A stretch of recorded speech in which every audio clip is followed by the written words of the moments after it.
อันนี้ถามนะจ๊ะน้องพี่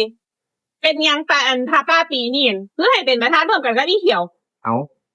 โอ้ยฟังหลวงพี่ก่อนใจเย็นๆโยมลุงคืนเป็นแบบซี่โยมเขียวน่ะเนาะเพิ่นกันเรียอะไรมาก็ได้ตั้งว่า3-4 แสนพุ่นเนาะอันบาทนี้ของโยมลุงนั่นได้100,000อาตมาว่าเงินมันสิสร้างโบสถ์สร้างวิหารบ่พอมันรวมกันแล้วก็สิได้วาง4 แสนกว่าอาตมาก็สิได้หาเพิ่มอีกเป็นแสนหมดเด้จังสิได้5 แสนก็เลยเอาโยมลุงกับโยมเขียวนี่มาใส่ประธานร่วมกันก็สิบ่ได้ซะบ่ โอ้ยถ้าจะเอาเงินซ้ำ3-4 แสนเป็นอย่างคือบ่บอกดีๆแล้วไปเอามันมาให้อย่างคนมันบ่ถือกันบุญมันสิบ่ได้ใครจะเห็นมันหยุมหัวกันมือบุญมืองานมือพาป้าสิบ่อยากอายคนบอกแต่สิเอาซ้ำ3-4 แสนก็คือบ่บอกดีๆคันลุงพี่สิเอา3-4 แสนน่ะก็สิเพิ่มยอดให้โอ้ยกับโบบาจังสันแต่แรกเนาะกับไปเปลี่ยนเลยค่ะเด่นฟ้องผ่าตาเปลี่ยนซื้อตัดอีเขียวออกเลยคันบ่ตัดอีเขียวออกกับบ่เป็นคือกันแล้วเธอก็ตัดผู้ขาออกสองเป็นพันที่พิมพ์แจกนี่เฮ็ดจังได๋ที่ได้เก็บพิมพ์ให้ไหม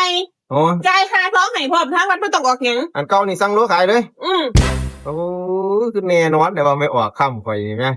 ให้มันได้จังซั่นผ่าตานั่นก็อีไอ้เนี่ยอีเขียวโอ้ยหลวงพี่ก็สิได้จำไว้แล้วบาดนี้เนาะก็บอกดีๆแล้วลุงพี่อยากได้เท่าใดก็สิเดือนหาผ่าปามาได้เลยก็สิได้ไปบอกโยมเขียวกันดอกคันซั่นเนาะแม่นจ้าเนี่ยสิหาเฮ็ดคนมันบ่ถือกันเด้ว่ามันซ้ำๆกับซ้ำอีหลีเอาตามนั้นแหละเนาะป้าเอาอันฟ้องมาแล้วจ้าเด้อสิเลยเปลี่ยนเดี๋ยวนี้ล่ะโอ้ใจใหญ่อีหลีเว้ยไม่ออกค่ำข่อยนี่โอ้ยตามมักอีหลีว่ะ